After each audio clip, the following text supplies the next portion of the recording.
Então, novamente, queria saudar todos os irmãos que estão nos assistindo com a paz do nosso Senhor Jesus Cristo, certo? Então vamos lá, irmãos.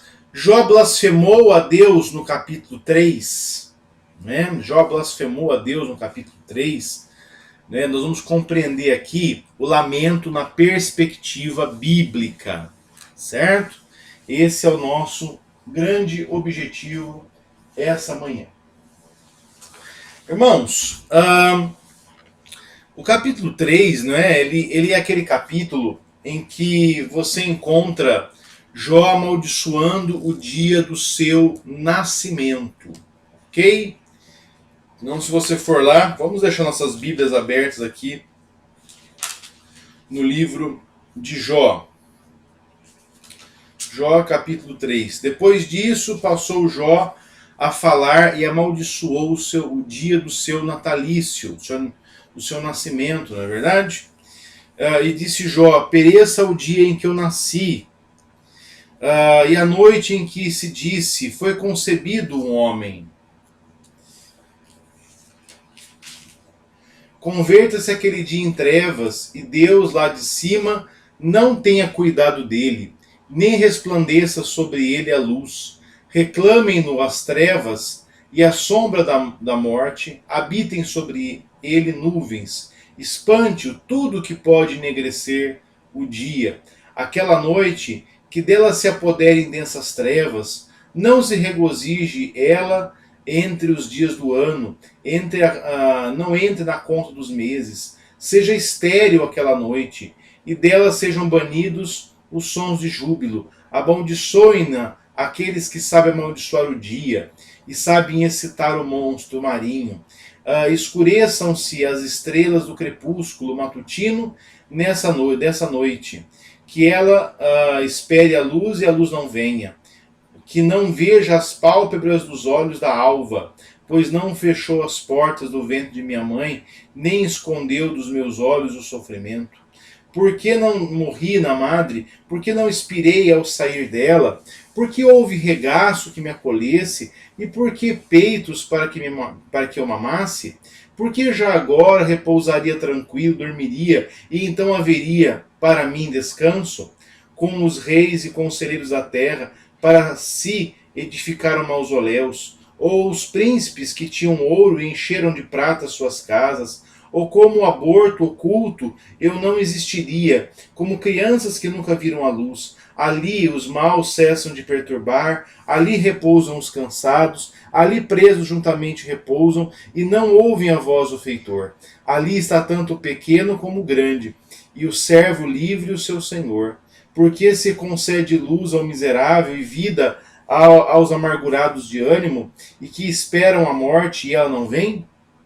Eles cavam em procura dela, mas de que tesouros ocultos? Eles se regozijam por um túmulo e exultariam se achasse a sepultura. Porque concede luz ao homem, cujo caminho é oculto, e a quem Deus cercou de todos os lados? Porque em vez de meu pão me vêm gemidos, e os meus lamentos se derramam como água? Aquilo que temo me sobrevém, e é o que receio me acontece. Não tenho descanso, nem sossego, nem repouso, e já me vem grande perturbação. Vamos então orar ao Senhor, né, pedindo a luz do Espírito Santo para as nossas vidas. Eterno Deus e amado Pai, obrigado, Senhor, pela Tua palavra, que é luz para os nossos passos. Nos ajuda, Senhor, iluminados pelo Teu Santo Espírito, a entendermos, Senhor, a Tua mensagem neste livro santo, nesse texto que nós lemos essa manhã.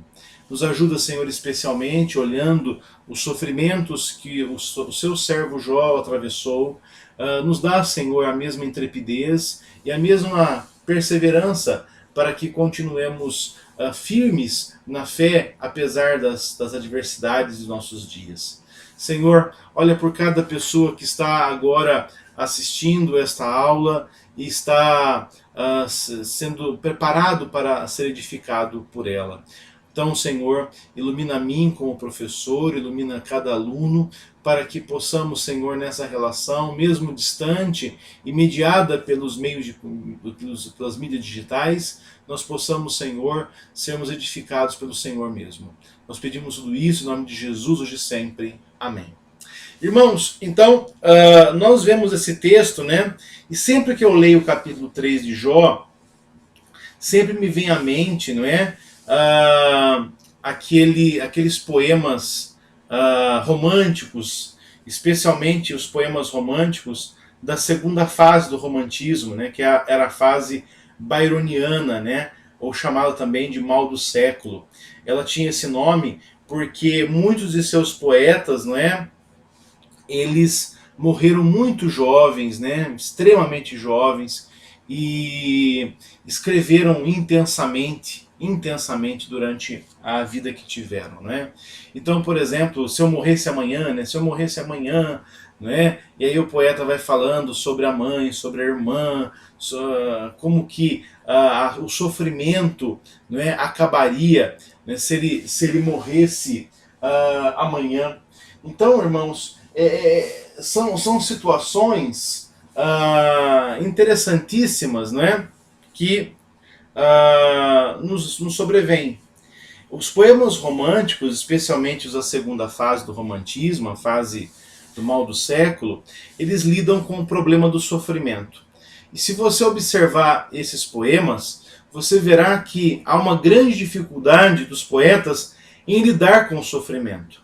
Então, se você se aprofundar, por exemplo, na literatura romântica, você verá que em todas as obras, em todos os romances românticos, né? Romance romântico, sim, porque tem romance realista, tem romance moderno, né? Tem romance de outras escolas literárias, né? Romance é um gênero literário e o romantismo, o realismo, o modernismo são escolas literárias. Então, quando você observa os romances românticos, o que nós acabamos por presenciar? Não é? A dificuldade do homem em lidar com a dor. Não é? E como essa vida está cheia de situações dolorosas. Não é? Então, o fracasso, a decepção, a não aceitação dos outros. Então, todos os romances, né, das poesias até as prosas, vão de alguma maneira dissertar sobre isso, vão mostrar isso, não é? O poeta então está fugindo, de certa maneira, se você pega essas obras românticas, as pessoas fogem, não é? A própria morte, a loucura, ou ir para a vida monástica, por exemplo, nessas obras, é uma forma de que nós chamamos de escapismo, né? De fugir deste mundo, de fugir das realidades difíceis deste mundo. O romantismo, ele nasceu naquele momento em que o homem transitava, não é, para o mundo industrial, não é? Então as relações ficavam cada vez mais frias, cada vez mais difíceis, o mundo cada vez mais acelerado, não é? Então a literatura ela seguiu isso aí, mostrou isso pra gente. Só que quando a gente olha Jó, a gente vê um outro homem lidando com o mesmo sofrimento que os poetas vão lidar, não é? Então Jó tem o mesmo desejo de escapismo que a morte, mas a diferença é que apesar dos poetas românticos partirem também de um ideal religioso, esse ideal era puramente um artifício literário. Não é? Jó realmente é um homem crente, é um homem que está vivenciando a palavra, está buscando um motivo para as coisas que acabaram de suceder em sua vida. Não é? Então, você vê, assim como nas poesias românticas, eu convido você, né, a ler alguns poetas românticos, não é? Que nós, como Fagundes Varela, não é? Que nós tivemos, não é?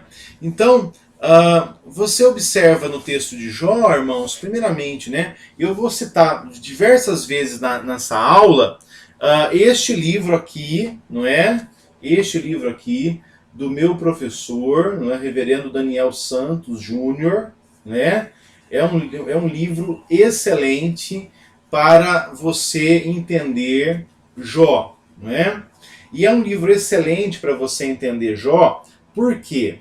Porque o Reverendo Daniel Santos, nesse livro, ele consegue unir duas coisas que são muito difíceis numa obra, né? Profundidade e praticidade, não é? Já falei isso do Charles Slater, né? Nas aulas de quinta-feira. É muito difícil você unir essas duas coisas. Por quê? Porque uma obra profunda, às vezes, ela se torna muito abstrata, né? E ela acaba se perdendo muito nos conceitos, por causa da profundidade que ela se propõe. E às vezes uma obra muito prática, ela acaba deixando conceitos de lado, não é? Justamente para contextualizar melhor aquilo que está falando, para ser mais concreta, não é? O Reverendo Daniel Santos, ele consegue dosar as duas coisas, né? Ele consegue ser prático sem deixar de se aprofundar e sem deixar de colocar a discussão que há entre os teólogos nos diversos textos que ele está comentando, mas também, apesar de ser profundo, apesar de ter uma vasta bibliografia, ele consegue ser tão prático, a ponto de você encontrar exercícios no livro, né? Então há palavras cruzadas, exercícios, painéis para que você coloque as suas considerações, perguntas para melhor compreensão. Então é um livro que vale a pena. Você está na quarentena aí, não é? Você está na quarentena, liga lá para o Laurete, não é? Pede o livro, ele te manda até com um brinde lá para você abrir o livro com uma mão só, né? Então vale a pena, né? Se você está na quarentena, não tem uma coisa boa para ler, essa é uma ótima pedida, não é? Então eu vou citar diversas vezes esse livro do Reverendo Daniel Santos, que ele faz uma abordagem mais detalhada sobre esse episódio de Jó. Eu estou usando dois livros, né? O Jackson, né, Clamor por Justiça, e o Reverendo Daniel Santos. Hoje eu vou me deter basicamente, o nosso livro texto, né, o nosso livro de análise, é o livro do Daniel Santos, porque ele se propõe a fazer uma análise mostrando o porquê Jó não blasfemou no capítulo 3. Tá? Então, vamos começar ali. E o Reverendo Daniel Santos, ele mostra uma coisa muito interessante, né? Que há uma porção desse texto que separa duas realidades da mesma personagem. Tá? Então, se você pega aqui, por exemplo, o capítulo 2, né? Porque qual é o problema quando você está lendo o livro de Jó? Jó perdeu tudo que tinha, inclusive os filhos, e ele vai lá dizer, no final ali do capítulo 1, não é? Lá no versículo 20, nu saí do ventre de minha mãe e nu voltarei, o Senhor deu, o Senhor tomou, bendito seja o nome do Senhor, né? Desculpe, Jó, capítulo 1, versículo 21. Então, Jó está sendo duramente provado, não é? E depois de, no mesmo momento, né, ter essas 4 notícias, que ele perdeu as ovelhas, os bois, os camelos e os filhos, qual era a expectativa de Satanás? Que Jó, neste momento, ele blasfemasse o nome do Senhor, porque, afinal de contas, ele perdeu tudo. Né? E na ótica de Satanás, alguém só pode servir o Senhor se tem algo em troca, se tem algo a receber. Tá? Então, diferente das expectativas de Satanás, o Jó, muito pelo contrário, né? Ele confia na soberania de Deus. Deus deu e Deus tomou. Louvado seja o nome do Senhor. Ou seja, o Senhor sabe o que ele está fazendo. Ok? Então, há um segundo processo de provação. Né? Então, Satanás acha o seguinte, olha, Jó só não blasfemou porque não aconteceu com ele. Se tivesse acontecido com ele, ele blasfemaria. Esse é o sentido da expressão pele por pele. Ou seja, se Jó sentir que a vida dele está ameaçada, lembra sempre que Satanás, né, ele se apresenta juntamente com os anjos ali no céu, e o Senhor apresenta Jó para ele, olha, porque ele fala assim, olha, eu estou rodeando a terra e andando por ela. Então o Senhor vai dizer, olha, você viu meu servo Jó? Né? E Deus vai dizer, olha, meu servo Jó ele é homem íntegro, reto, temente e que se desvia do mal. E aí Satanás se propõe a tentá-lo. A primeira vez atacando as coisas que ele tinha, não é? Do mais insignificante ao mais importante. Então ele começa ali com os animais, até chegar nos filhos. Então ele faz uma perda progressiva das coisas que Jó tinha, mas num requinte de crueldade, Satanás permite que Jó só saiba disso no mesmo momento, porque na visão de Satanás, Jó fatalmente blasfemaria. Ao não blasfemar, qual é a ideia de Satanás? É que ele entende que a vida dele foi preservada. Lembra que tanto na primeira tentação, na primeira provação, quanto na segunda, o Senhor coloca um limite para Satanás. Não é? Ele podia tocar em todas as coisas, menos na vida de Jó. Não é? Por quê? Porque Satanás ele não é um cão raivoso, solto, não é? De fato, Pedro vai nos dizer que Satanás é como um leão que ruge ao nosso derredor, pronto a nos devorar. Mas ele não está alheio à soberania de Deus. Né? Até mesmo o procedimento de Satanás, ele precisa estar em consonância com a vontade de Deus. Mas aí eu não entendi isso, pastor. Como assim? Satanás servindo a vontade de Deus? Eu acho que a pessoa que melhor sintetizou essa ideia na literatura foi o C.S. Lewis, nas Crônicas de Nárnia. Né? Você se lembra ali, se você assistiu o primeiro filme das Crônicas de Nárnia, você se lembra, não é, da bruxa, né? Que o Edmundo havia entregado os irmãos, ele havia roubado lá a bruxa e a pena para ele era a morte, não é? Era a morte. E o leão vai dizer o seguinte, o Aslan, né? Ele fala assim, não, então eu vou morrer no lugar dele. Porque afinal de contas, quem a bruxa queria realmente atingir era o Aslan, era o leão, não é? Mas, então ele é sacrificado sobre o altar, e ela se sente vitoriosa, porque agora ela iria reinar sobre Nárnia sem a interferência de Aslan. Mas no outro dia, né, Aslan volta à vida. Por quê? Porque havia uma promessa sobre aquele altar de que aquele que desse a vida por outro ressurgiria. Né? E aí o C.S. Lewis está fazendo uma referência à cruz de Cristo, não é? E à sua ressurreição.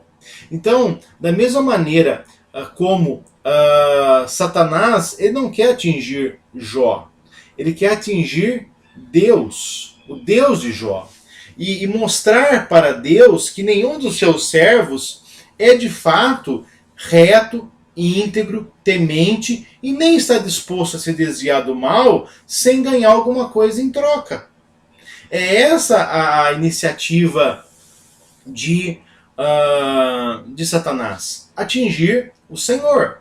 Ele estava disposto a tentar qualquer pessoa, mas ele quer agora, então se ele pode tentar aquele que é vamos assim dizer, a menina dos olhos do Senhor, então eu vou fazer um ótimo trabalho ali, eu vou deixar Jó prostrado e o Senhor verá como eu tenho razão, não é? Então, meus irmãos, assim como a bruxa ali em Nárnia, em última instância, ela acaba servindo a Aslan, porque no ímpeto dela aceitar a morte de Aslan, ela acaba, de alguma maneira, contribuindo para a própria derrota dela, não é?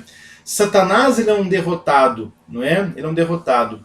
Primeiramente, irmãos, porque ele foi vencido, né? A morte, né? A morte foi vencida na cruz do Calvário. Jesus morreu, não é? Mas ele ressuscitou, e ressuscitando, ele venceu a morte, ele esmagou a cabeça da serpente, como fora prometido a Satanás em Gênesis 3,15. Então essa é a realidade da qual nós partimos, né? Só que em última instância, Satanás, mesmo sem querer, mesmo não concordando com isso, ele serve aos propósitos de Deus. Como assim? Sim, porque, por exemplo, ao tentar Jó, né? Ao tentar Jó, ele vai acabar mostrando que era ineficiente qualquer tipo de tentação, porque Jó havia perdido tudo o que tinha, Jó havia perdido os filhos, e mesmo assim não havia blasfemado, não é? Então, apesar de querer agredir a Deus, apesar de querer fazer de Deus um mentiroso, de alguma maneira Satanás acaba promovendo a glória do Senhor. Por quê? Porque apesar de todas as provas, todas as tentações que ele infligiu a Jó, em nenhuma delas Jó blasfemou e atribuiu a Deus culpa. Não é? Então o que nós vemos? Nós vemos que, mesmo sem querer, mesmo não sendo a sua intenção, Satanás, ele serviu aos propósitos de Deus, e ele acabou nos fazendo testemunhar a própria soberania e a grandiosidade do Senhor a quem nós servimos. Ok? Então, Jó, ele está muito convicto da soberania de Deus, não é? Ali na perda dos filhos.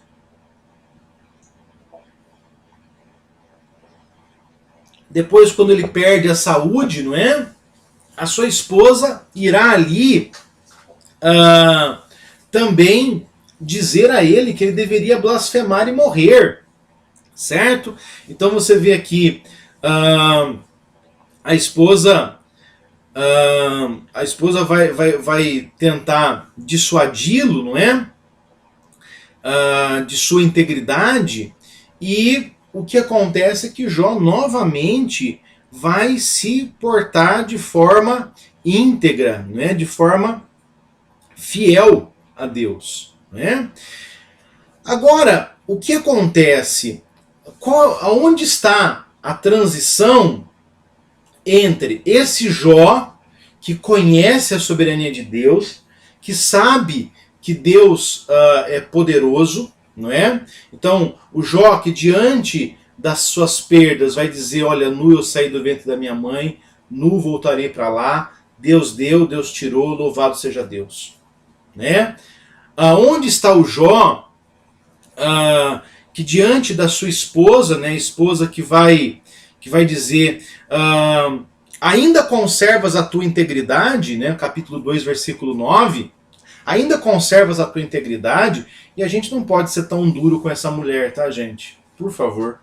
A gente tem que entender que essa mulher também perdeu os filhos. E que é possível, né, que as pessoas nesse momento tenham esse ímpeto de desespero diante da dor, não é? E ela vai dizer: olha, você ainda consegue, você ainda se conserva íntegro, não é? E o que Jó vai dizer para a esposa, né? A esposa que vai dizer: amaldiçoa a Deus e morre, amaldiçoa a Deus e morre. Uma mulher que já perdeu a esperança, não é? E ele vai dizer: falas como qualquer doida, mas falas como qualquer doida, temos recebido o bem de Deus e não receberíamos também o mal?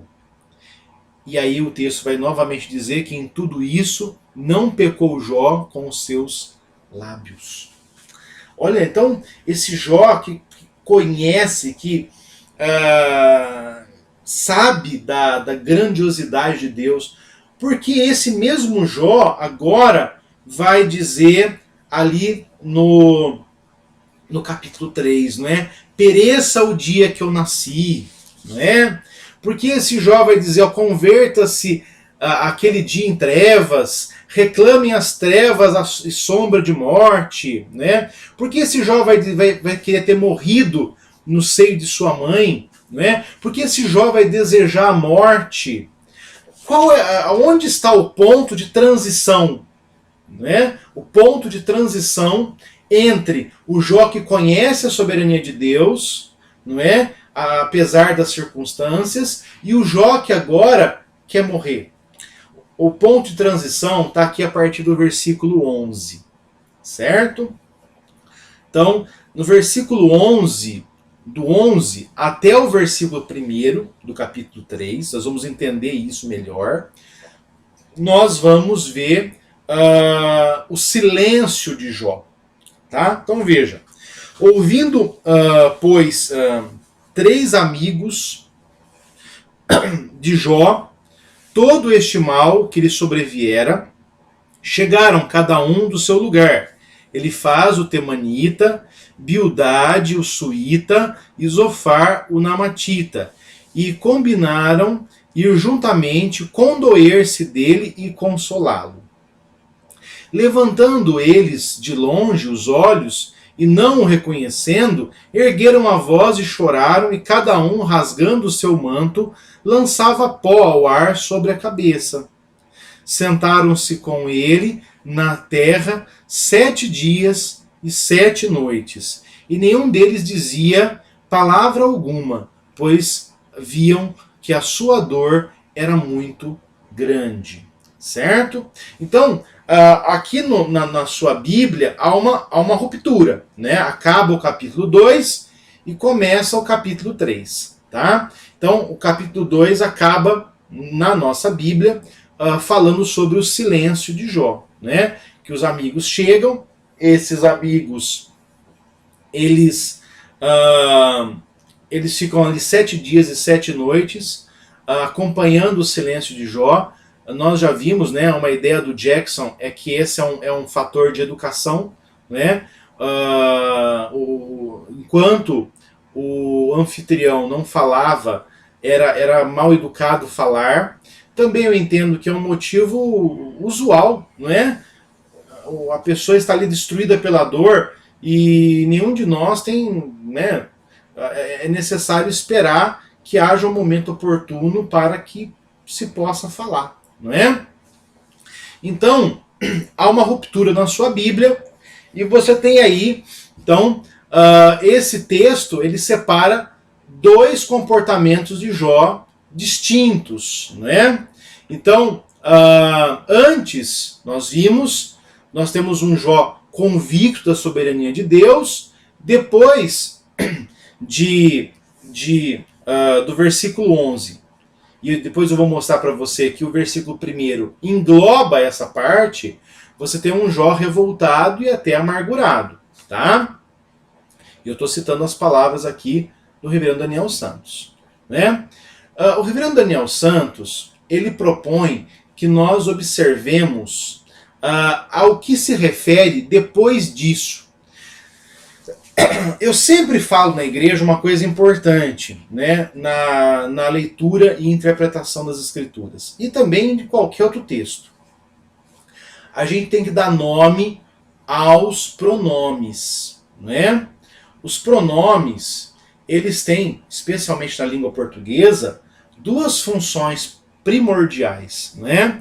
Primeiramente, os pronomes, eles exercem a função de adjetivos. Os pronomes adjetivos são aqueles pronomes que acompanham as palavras. Então, por exemplo, minha caneta, meu livro, né? Seu lápis, né? Tua casa. Então, são pronomes que acompanham outras palavras e eles dão a ideia de posse, a ideia de extensão, a ideia de localidade, assim por diante, tá? Agora, há uma outra característica dos pronomes, que é o de substituir palavras que já foram ditas no texto. E nós chamamos esses pronomes de pronomes substantivos, né? Então, por exemplo, Carlos foi à padaria. Ele não quis comprar pão, né? Então o ele está substituindo o Carlos. Qual é o problema que às vezes a gente enfrenta na leitura de um texto? Às vezes um texto muito grande, você citou a personagem no início e no final daquele texto você foi utilizando pronomes para se referenciar àquela personagem que você citou. E há um momento em que é possível que nós percamos de quem nós estamos falando. Então você começa a usar os verbos na terceira pessoa do singular, você começa a usar o ele, não é? Ou sinônimos, e você perde ali de vista de quem você está falando. Então, um ponto muito importante na leitura é que nós sempre possamos ter aquela sensibilidade de relacionar os pronomes com as palavras a quem eles se referem. Tá?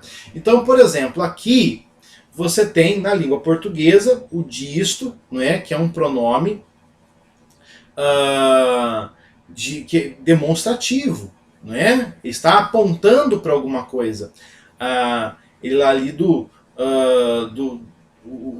desta, deste, disto, né? É uma origem do português lá do latim. Esse disto seria o que no latim era o neutro, né? Você tinha no latim, não é, adjetivos, não é, e até mesmo pronomes, palavras neutras, né? Assim como você também tem no grego nessa realidade.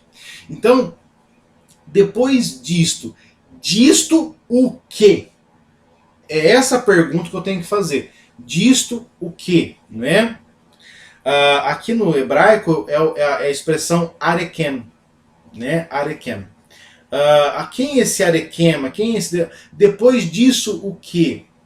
Certo? O reverendo Daniel Santos, ele mostra que uma grande dificuldade para nós entendermos, né, é o fato de nós termos uma divisão nesse capítulo, né? E nós vamos entender mais sobre isso. Então, qual é o significado dessa expressão depois disto, né? Há um erro aqui no slide, né? Não é disso, é disto, tá? Primeiramente, né, o Daniel Santos apresenta possíveis motivos para a mudança do espírito de Jó. Porque Jó, ele está num ponto, lá até o versículo 10 do capítulo 2, convicto da soberania de Deus, e depois, ali do versículo 2 do capítulo 3, amargurado e revoltado. Por que essa mudança? Primeiramente, irmãos, a perda dos bens e dos filhos, né? Os tumores malignos que o acometeram, a chegada dos amigos, né? Eu até acrescentaria aqui a própria esposa, não é? Bastante arredia, não é? E você vê uma expressão que vai ser constante, não é? Jó, ele vai falar alguma coisa. Então, se você for lá para o capítulo 1, você verá o seguinte aqui, né? Ele perdeu os filhos. Depois de todas as perdas que ele teve, e a mais grave foi a dos filhos, você vai ver algumas atitudes de Jó. Então, quais são elas? No versículo 20, ele raspou a cabeça, ele rasgou o seu manto, raspou a cabeça, lançou-se em terra e adorou. E disse, nu saí do ventre de minha mãe, né? E assim por diante.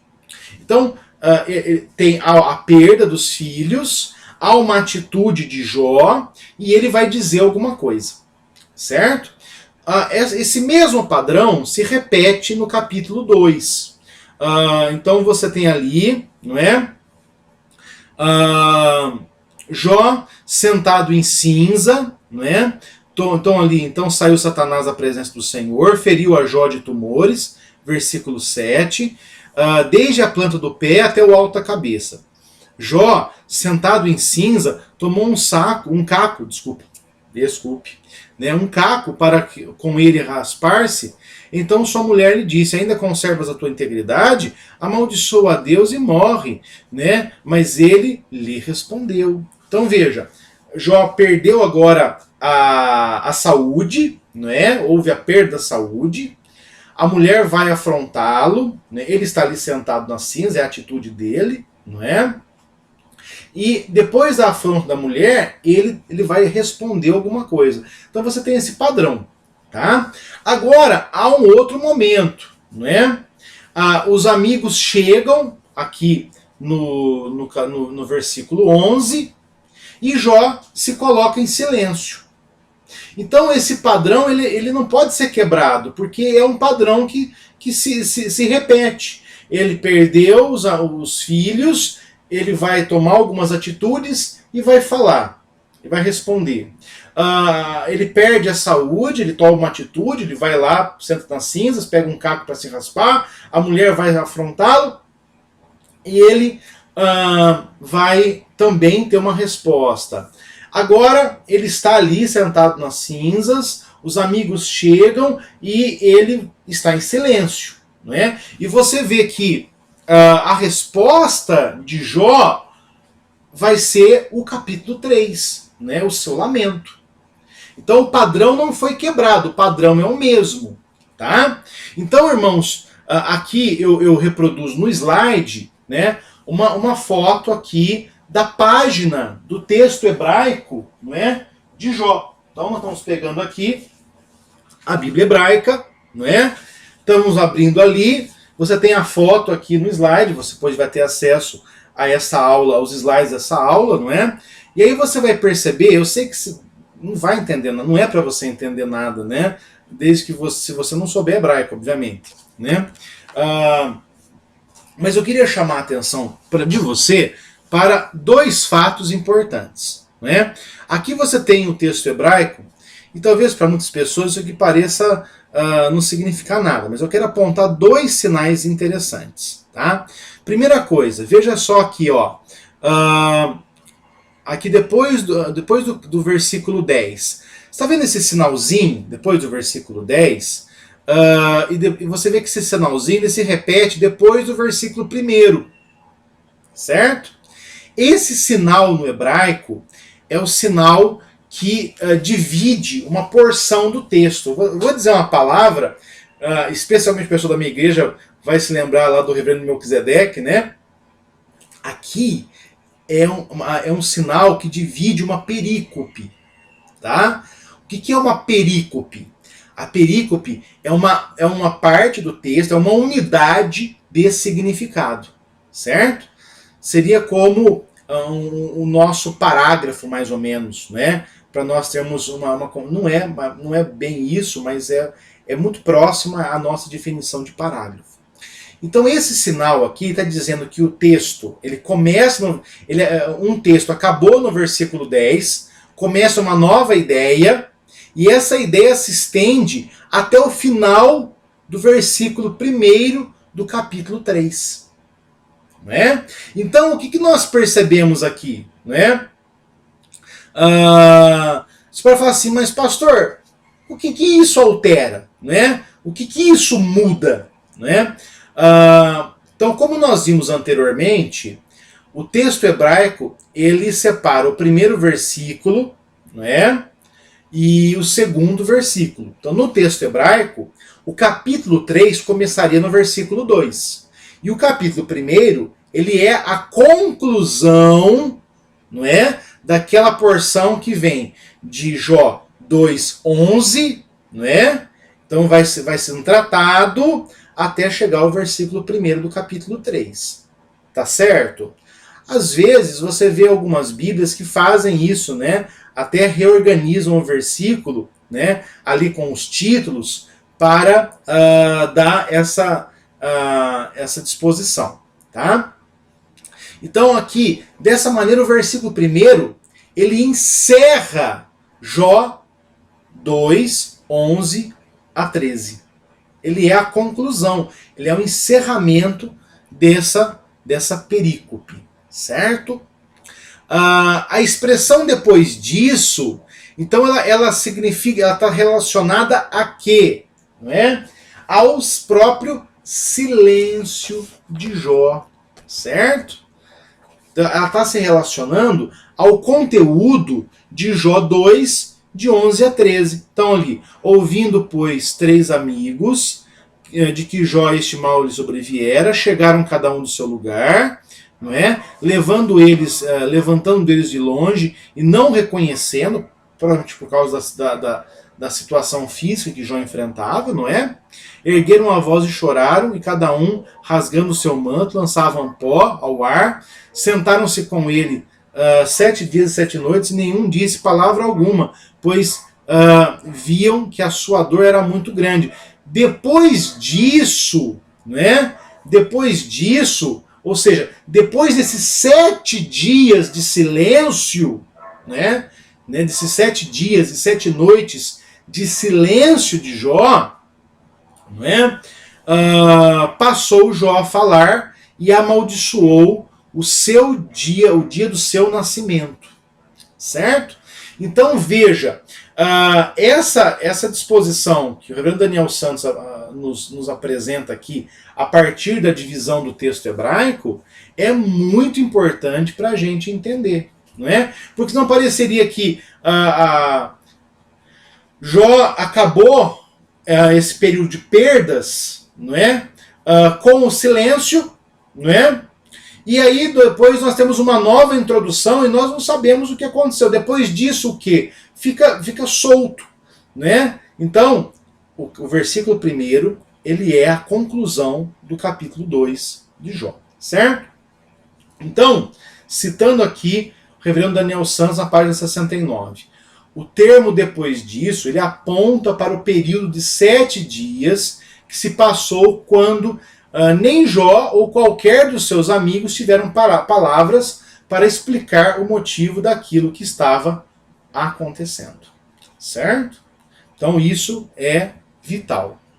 Então, irmãos, você vê aqui, então, agora você entende essa transição. Né? O Jó, que ali, até o versículo 10, ele está convicto da grandiosidade de Deus, da soberania de Deus. E depois um Jó que está amargurado, e esse Jó vai permanecer dessa maneira praticamente até o final do capítulo, quando ele vai dizer, né, antes eu te conhecia de ouvir falar, mas agora os meus olhos te veem. Né? Então, você tem a transição para esses dois momentos do Jó, é o silêncio de Jó. Né? E o reverendo Daniel Santos ele faz uma análise dos efeitos do silêncio de Jó, certo? Então, citando aqui o reverendo Daniel Santos, 7 dias de silêncio provavelmente significaram 7 dias de perguntas sem respostas, colidindo na mente de alguém já emocionalmente devastado pela perda de seus filhos e de sua saúde, certo? Então, irmãos, se nós partirmos, né, do pressuposto de tudo que Jó passou e dos efeitos dessa situação na vida de Jó, nós entenderemos, né, que ele está devastado emocionalmente, não é?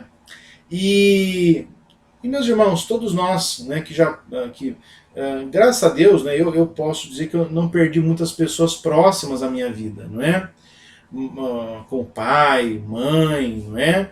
Talvez a pessoa mais próxima que eu tenha perdido tenha sido meu avô, não é?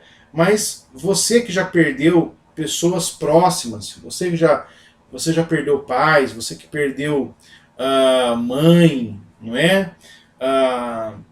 E até a quem tenha perdido filhos, né?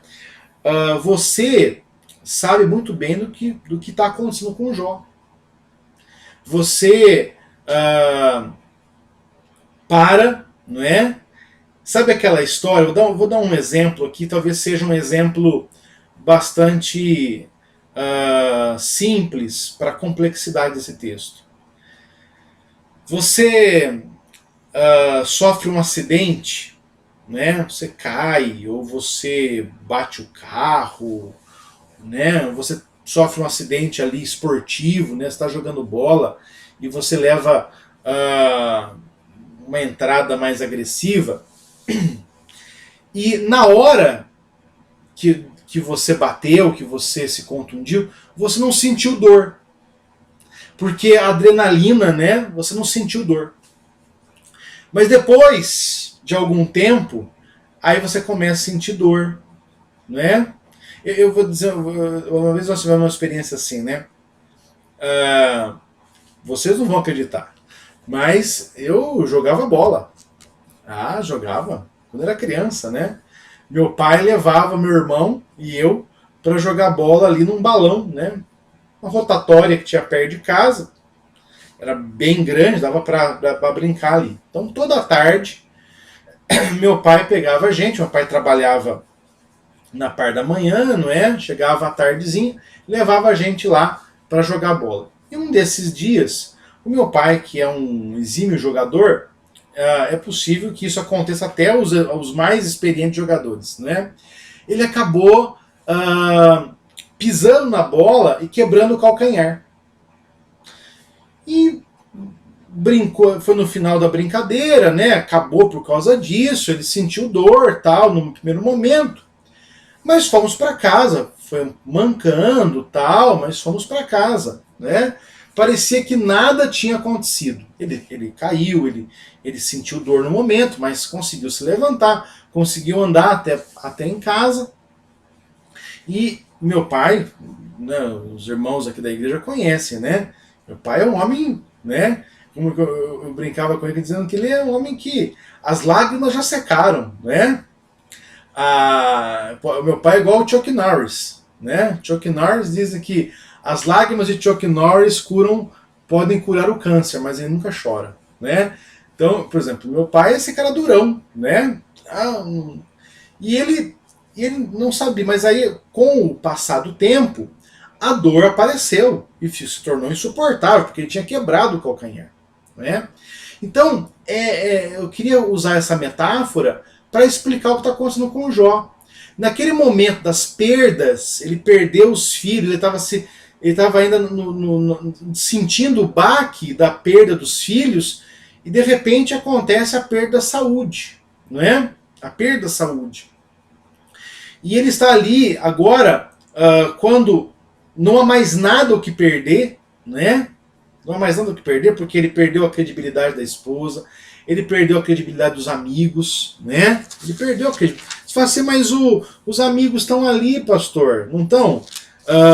Não é bem assim, irmãos, né? Se você for lá, né, ao capítulo 19, você vai ver que ele vai falar que os melhores amigos o abandonaram, né? Então, quer dizer que esses não são os melhores amigos, né, de Jó, né? Os seus melhores amigos o abandonaram, né? Eu confesso que eu nunca tinha reparado nesse versículo, reparei quando estava vendo, né, o texto do reverendo Daniel Santos, né? Ele chama a atenção para este ponto, né, quando ele vai falar que na concepção de Jó, os seus melhores amigos o tinham abandonado, né? Então quer dizer que esses amigos que estavam ali não eram exatamente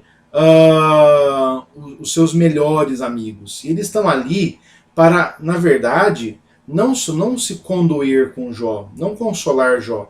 Eles estão ali para escrutinar a vida de Jó e ver, né, onde ele de fato havia pecado, não é?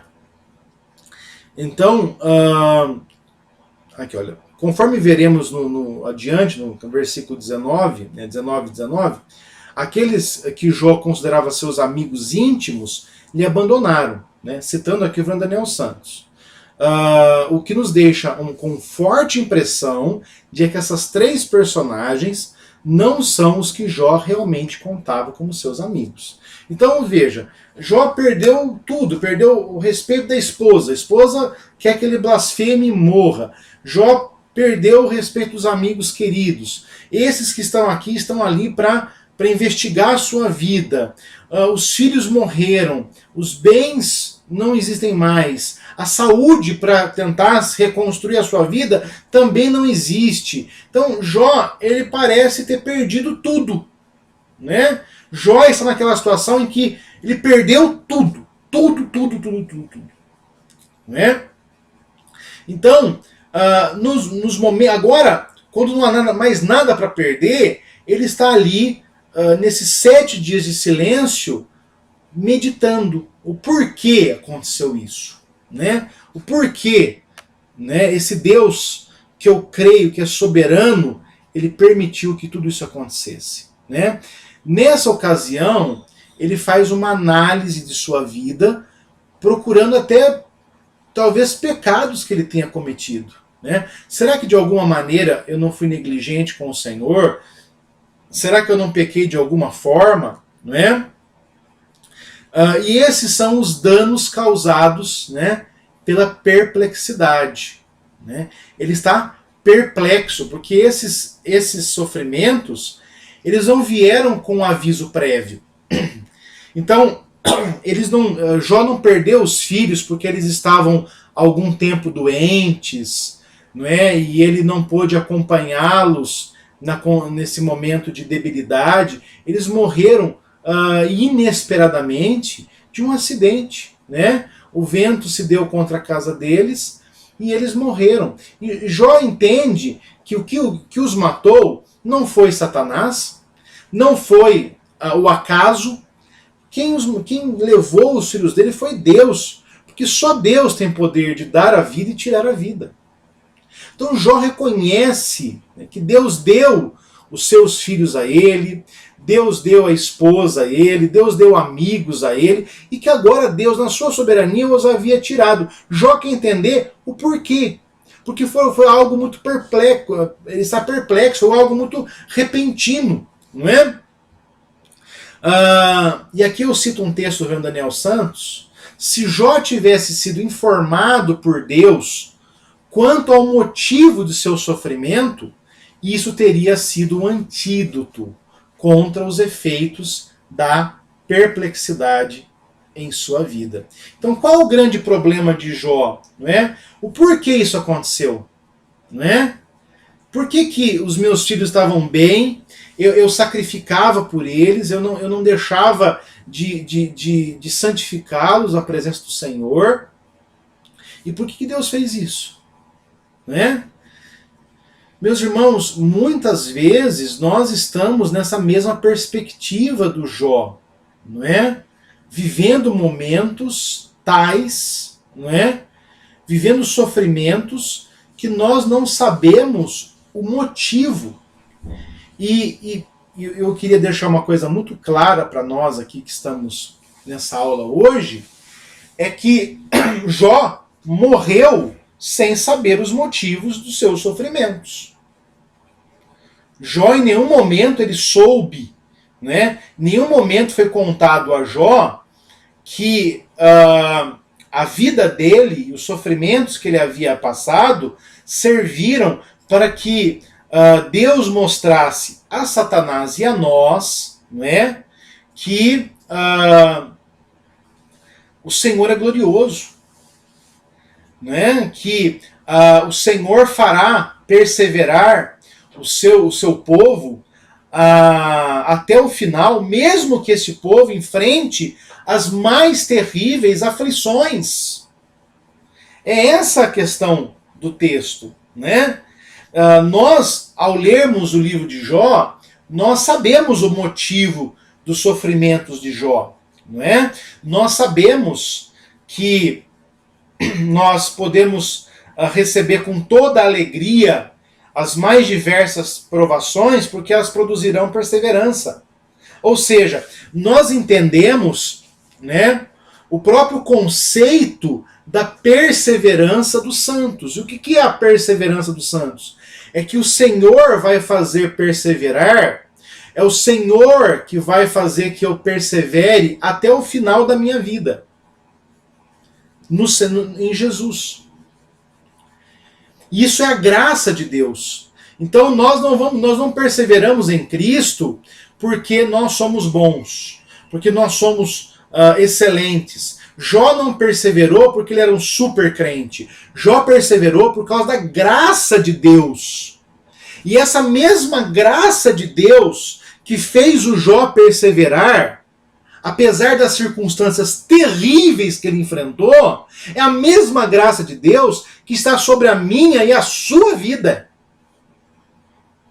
Então, quando nós lemos o texto de Jó, né, e essa foi uma pergunta muito frequente quando nós começamos essa exposição lá na igreja, antes dessa quarentena, dessa pandemia, uma pergunta muito frequente era, será que nós aguentamos? Você que é pai, você que é mãe, você não faz essa pergunta para você? Será que eu aguento? Né? Será que eu aguento? Eu me lembro uma situação nossa, né? Quando a Alice era muito bebezinha e nós fomos fazer uma consulta, ela apresentava uma peculiaridade, nada muito grave, mas nós havíamos visto, né? E alguns médicos diziam que não era nada. Eu me lembro como se fosse hoje que era uma consulta que nós havíamos marcado no posto de saúde de rotina, porque nós iríamos viajar no outro dia de férias, né? Inclusive eu teria que fazer ali a segunda parte da minha validação, né, lá no Mackenzie, na validação de teologia.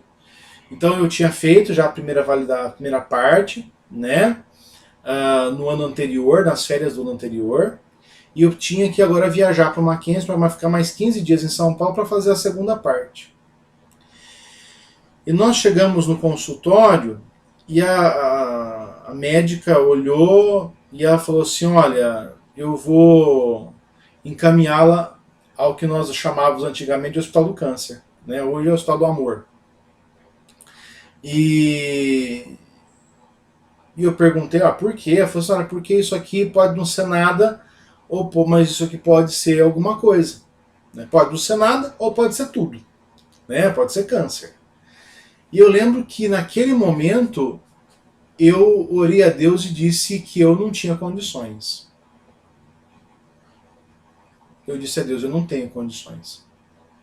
Eu não tenho estrutura.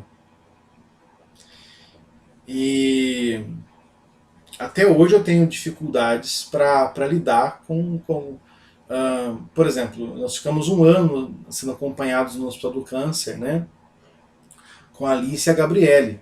Graças a Deus, irmãos,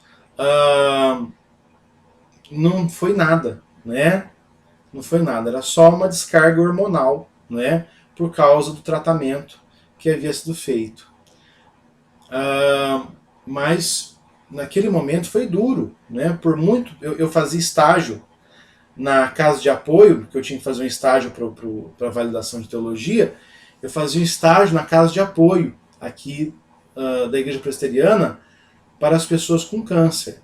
Depois desse tratamento da Alice, depois desse momento, eu não consegui mais voltar lá, né, naquele momento, né, eu tive que mudar o meu estágio. Eu fui fazer o estágio lá no André Luiz, né, com o irmão que era da igreja, né, o diácono que era da igreja, né, o Claudinei. Ele me acolheu lá e falou, não, pastor, faz o estágio comigo aqui, porque eu não conseguia lidar com pessoas com câncer naquele momento, porque eu estava nessa situação de devastamento, de debilidade, né? Uma vez um presbítero perguntou, falou, o senhor foi lá na casa de apoio só enquanto interessava, né? Depois o senhor foi embora. Mas foi isso que aconteceu, né?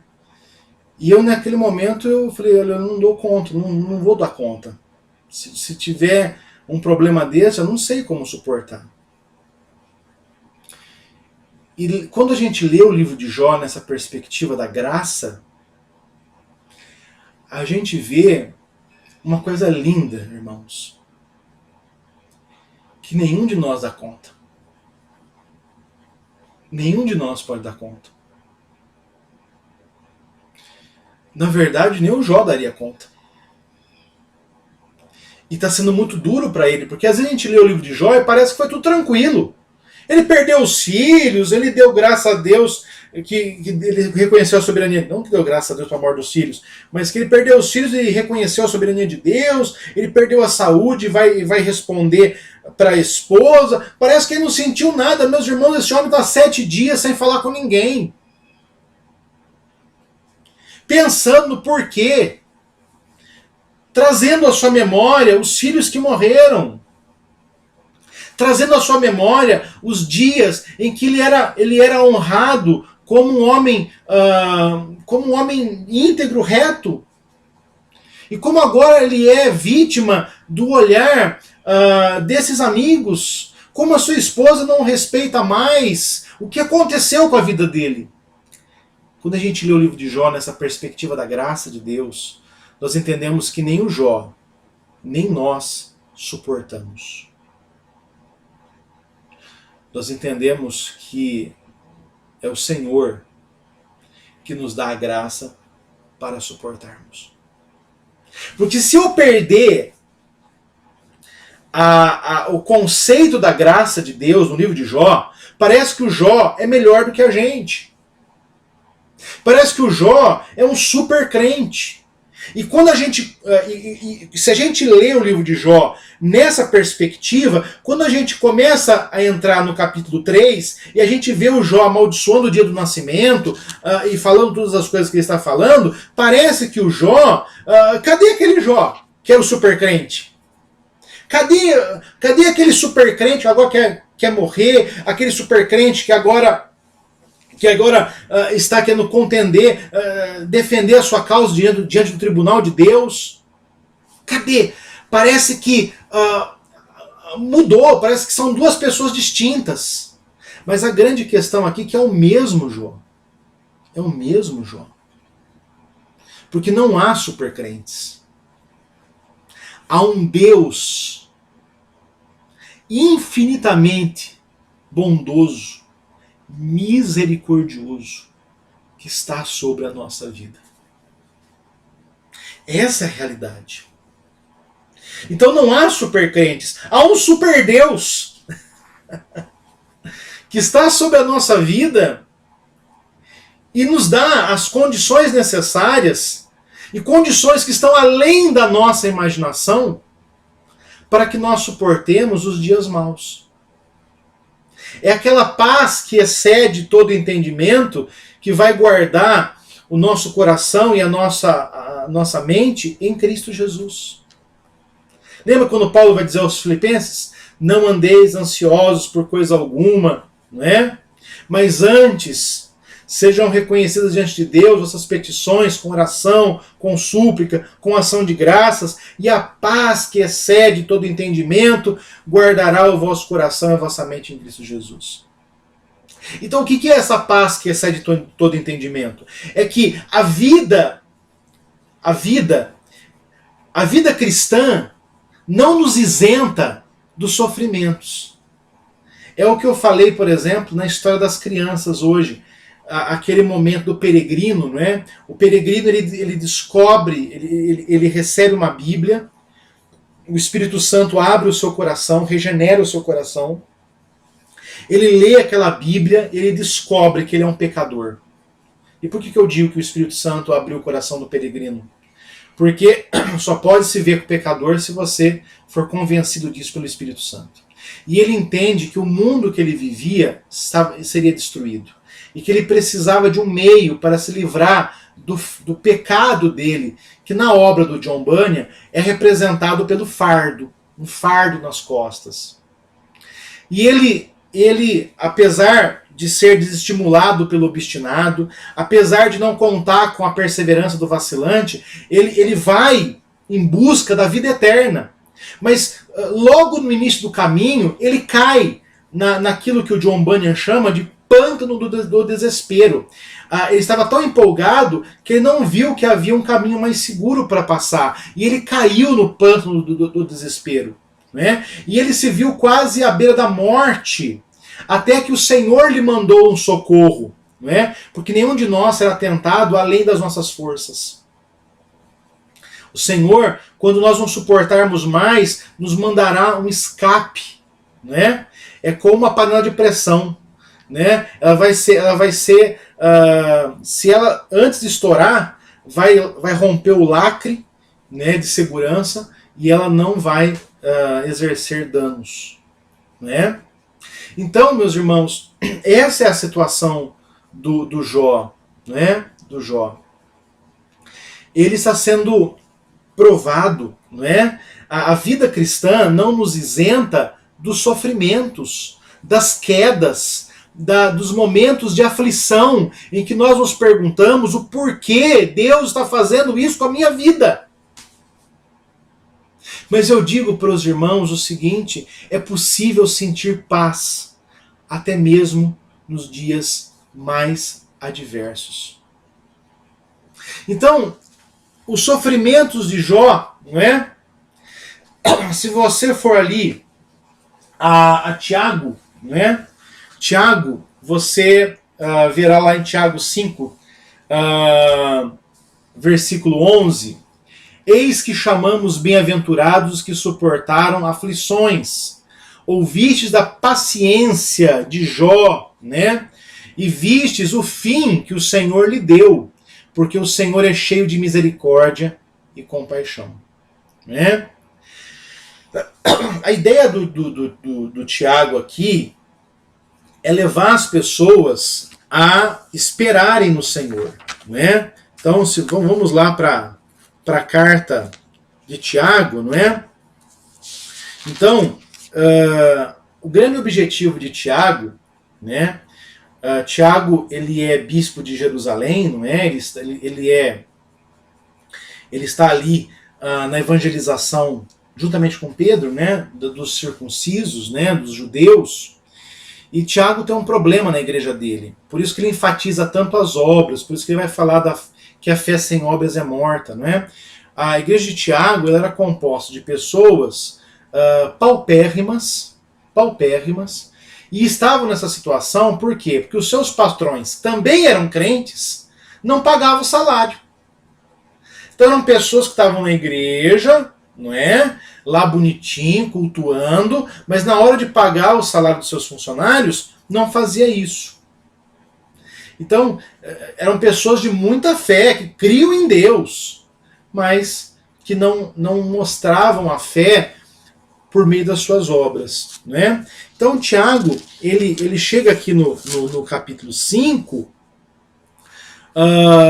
mostrando, não é? Que Deus concede riquezas, né?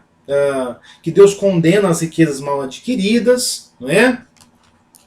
E ele vai falar especialmente do 7 ao 11 sobre a necessidade de bênção e exemplo da paciência. Então ele vai começar no versículo 7. Sede, pois, irmãos, pacientes até a vinda do Senhor. Então a ideia do Tiago é levar as pessoas à paciência. E aqui a palavra paciência, ela é a palavra hipopomene, né? Hipomone. Quer dizer, não é só paciência, é resistir. É resistir, é estar resistente. Porque olha o versículo 6 com o que ele disse.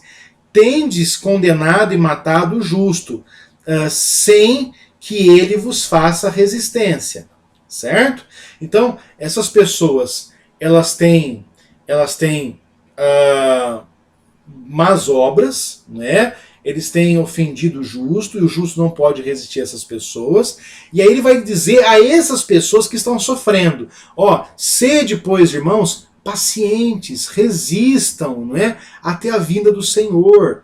Eis que o lavrador aguarda com paciência o precioso fruto da terra, até receber as primeiras e as últimas chuvas, né? Sede vós também pacientes e fortalecei o vosso coração, pois a vinda do Senhor está próxima. Então veja, olha, assim como ele dá o exemplo do agricultor, ele mostra para a gente que o Senhor está voltará, não é? A vinda do Senhor está próxima. Irmãos, não vos queixeis uns aos outros para não ser julgados, né? Não fica falando mal dos outros, né? E olha que não tinha Facebook na época do Tiago. Não é? Eis que o juiz está às portas. Irmãos, tomai por modelo os sofrimentos e na paciência os profetas, os quais falaram em nome do Senhor. Eis que temos por felizes os que perseveram firmes, tendo ouvido a paciência de Jó. Então aqui a ideia, Tiago, ele não tem a finalidade de falar que a paciência é uma forma de entender Jó. Ele tá enfatizando que Jó, ele perseverou porque ele tinha parâmetros mais altos. Porque a confiança de Jó não estava nas coisas deste mundo. Então ele dá 3 exemplos: o lavrador, o cristão genuíno e o Jó, os profetas e Jó. Então, o lavrador espera a colheita porque ele sabe que ela virá. O cristão genuíno, ele suporta as adversidades sem esmorecer na fé, porque ele sabe que o Senhor virá e o Senhor está próximo, porque ele disse isso, que ele está às portas. Então, ele mostra que outras pessoas na Bíblia, como os profetas e Jó, tiveram a mesma disposição. Não é? Então, irmãos, quais são os imperativos de Jó aqui no capítulo 3? Nós já estamos caminhando para o final da nossa aula. Então, deve ficar claro que as imprecações, né, de Jó, elas não se dirigem a Deus. Então Jó não está blasfemando, porque o que ele está dizendo no capítulo 3 não é a Deus, mas é o dia do seu nascimento. Então, do versículo 3 ao versículo 10, Jó convoca os poderes que poderiam fazer com que ele deixasse de existir. Que poderes são esses? Veja, primeiro a destruição, pereça o dia que eu nasci, a primeira ordem, pereça o dia que eu nasci. O abandono, não tenha cuidado dele, o Deus lá de cima. E a confiscação, reclamem-no as trevas e as sombras da morte. Isso aqui está lá no Daniel Santos, página 76. Então ele está mostrando esses 3 poderes que poderiam fazê-lo deixar de existir. Ele gostaria de não existir. Não é? E aqui eu cito uma frase do reverendo Daniel. Para um homem como Jó, não conseguir achar um propósito para o que ele experimenta em sua vida é algo profundamente perturbador. O grande problema dele é não saber o porquê ele está passando por essa circunstância. Né?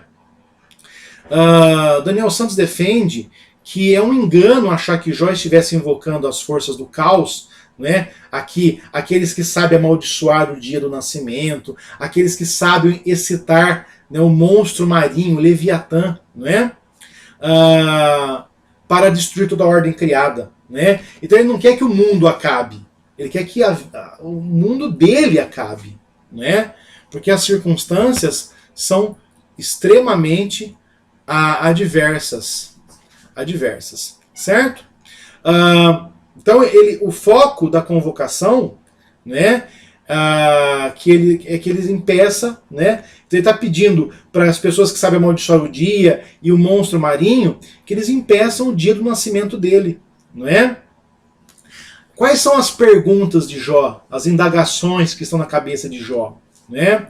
A segunda parte do discurso de Jó, ela é feita de perguntas retóricas. Né? Por que eu não morri antes de nascer? Por que eu não morri no ventre materno? Por que houve um colo materno que me acolhesse? Por que eu conheci? Por que Deus concede vida ao miserável? Por que se concede luz ao homem cujo caminho é oculto? Né? Por que viver se a vida é tão difícil? Né? Por que em vez de meu pão Porque meu pão vem entre gemidos, né? Aqui, meus irmãos, eu sempre me lembro daquela obra clássica do João Cabral de Melo Neto, Morte e Vida Severina, né? Lá do Severino, que começa se apresentando, né? Ele é um retirante, e ele está saindo do sertão para ir para Recife, onde ele acha que é um paraíso. E quantos retirantes não pensam assim? Mas no caminho para o Recife, ele encontra um homem que foi morto a bala, ele encontra mulheres carpideiras, né, que falam que ali havia mais lucro para a morte do que para a vida. Ele encontra o enterro de um retirante, né, que foi morto por disputa de terra, né, e aí o Chico Buarque faz a melodia do poema do João Cabral, né, que essa terra, que ele vai falar que a terra era pouca, mas era muita para o corpo pequeno daquele retirante, não é? E ela fala assim que essa terra é a menor das contas que tinha em vida, não é? E aí é um momento lindo no final, porque esse é um teatro de Natal do João Cabral de Melo Neto, né, Morte e Vida Severina. Você acha essa obra em PDF, né? É uma ótima pedida para você ler na quarentena. E aí ele vai falar com José Mestre de Carpina. É um texto que sempre me emociona, porque ele vai falar assim: seu José Mestre de Carpina, olhando as águas do rio, não é? Ele fala assim: será que esse rio é fundo bastante para cobrir um homem? Não é? Mas ele fala assim: não precisa ser bastante tanto, não. Basta cobrir a fome desse homem, né? Então o Severino está diante do José Mestre de Carpina, pedindo a ele um alento. Olha, o questionamento de Severino, no Morte e Vida Severina, é o mesmo questionamento de Jó. Por que se a vida é tão cheia de sofrimentos? E aí acontece uma coisa linda: o filho de José Mestre de Carpina nasce. E como é um teatro de Natal, ali é uma referência a Jesus. E aí o José vai voltar para o Severino e vai dizer: olha, Severino, eu não sei se este rio é o bastante para cobrir um homem. Mas ele vai falar o seguinte: olha a vida ela acontece, ela se entretece dentro do ventre materno e ela acontece, ela explode, mesmo que ela seja pequena. Esse é um livro que me emociona. Então, os sofrimentos de Jó, as indagações de Jó, eu sempre comparo as indagações do Severino, não é? Ou seja, a vida ela é cheia de sofrimentos, e às vezes algumas pessoas podem chegar a esse momento e perguntar: por que se vive para uma vida cheia de sofrimentos? E eu queria dizer para vocês, irmão, que Jó não está pensando em suicídio. Não está. Né? Porque ele quer o que acontece aqui é que Jó quer entender o porquê dos sofrimentos que ele está enfrentando, certo? O fato de Jó, e aqui eu cito novamente o reverendo Daniel Santos, o fato de Jó ter carregado o seu discurso amaldiçoador com perguntas como essa tem levado alguns estudiosos a achar que esse capítulo deveria ser lido como um lamento e não como um amaldiçoar. O reverendo Daniel Santos entende que uma coisa não exclui a outra. Ou seja, muitas vezes o lamento ele tem essa carga do amaldiçoar, não é? Do questionar a vida, do questionar os problemas, o porquê Deus me trouxe até aqui. A sua indignação reivindica o seu direito de também desfrutar dessa paz. Então o que Jó quer? Jó quer não a morte, mas a paz e o descanso que a morte poderia oferecer a ele. Tanto que ele vai dizer: olha, a morte encontra tanto aqueles que construíram mausoléus, tanto aqueles que encheram sua casa de riquezas, como o servo e o senhor, o escravo e o feitor, todos caminham para a morte, para um descanso dos sofrimentos dessa vida. Então, não é que Jó quer a morte, ele quer o descanso, ele quer que o sofrimento pare. Esse é o problema de Jó, e esse era o problema do Severino, lá do Morte e Vida Severina. Eram pessoas que estavam buscando uma realidade melhor, e a vida lhe trouxe reveses, e eles querem que esse sofrimento pare. A dor, aqui eu cito o Terry Johnson, né, daquele livro A Graça de Deus, a Doutrina da Graça na Vida Prática, quando ele vai dizer o seguinte: a dor e somente a dor guia para o autoexame, para o reconhecimento e a confissão de pecado, para que a dependência humilde de Deus. Então, eu lembro uma vez que eu estava fazendo uma visita e a pessoa com quem eu estava visitando disse o seguinte, falou: pastor, se dor convertesse, Barretos era a cidade mais cristã do mundo, porque basta você andar ali ao redor do Hospital do Amor que você verá pessoas sofrendo muito por causa do câncer. E aí eu disse para ele o seguinte: o sofrimento só quebranta o crente. É aquela ideia, não é, que eu já disse aqui, do ovo e da cenoura. Se você colocar o ovo e a cenoura numa água fervente, a cenoura amolece e o ovo endurece. Não tem como. Pense nessa água fervente como as situações que Deus nos leva.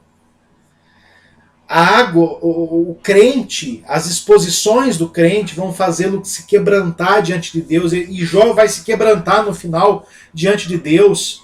Agora o ímpio vai se tornar mais duro diante das circunstâncias. Não é? Então o que nós temos aqui em Jó não é blasfêmia. O que nós temos em Jó é lamento. E o lamento, ele é uma liturgia, né? O reverendo Jonas Madureira fala sobre isso, né? É uma liturgia que nós perdemos, né? O que é o lamento? O lamento é você questionar sim a Deus, mas o lamento, exceto o Salmo 44 e o Salmo 88, eles caminham para um louvor. Todos os textos de lamento terminam com o reconhecimento da glória de Deus, né? E aqui eu cito o Futato, né? Nem sempre experimentamos a vida como algo bem ordenado ou bem orientado, né? Então nem sempre a vida é do jeito que a gente gostaria que ela fosse, né? E nem sempre ela tem a ordem que nós gostaríamos que ela tivesse, né? Às vezes, pessoas como Jó, que eram pessoas que viviam debaixo de uma previsibilidade, não é? São afetadas pelo sofrimento, né? Em certos momentos, a desorientação descreve melhor a vida, né? Os lamentos ou canções de desorientação foram escritos para momentos como esse. Então os lamentos, Deus permitiu e inspirou os autores sagrados a escrever lamentos para que, ao lermos a Bíblia, nós possamos ver pessoas que sofreram, mas enfrentaram seus sofrimentos debaixo da graça.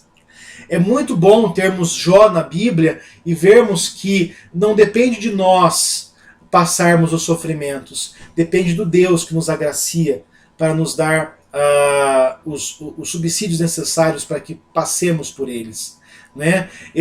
Os lamentos, eles falam da noite escura da alma, aqueles momentos em como Jó nós achamos que não há mais nada para se perder. São momentos como o Salmo 30, versículo 5, em que o choro pode durar uma noite inteira, né?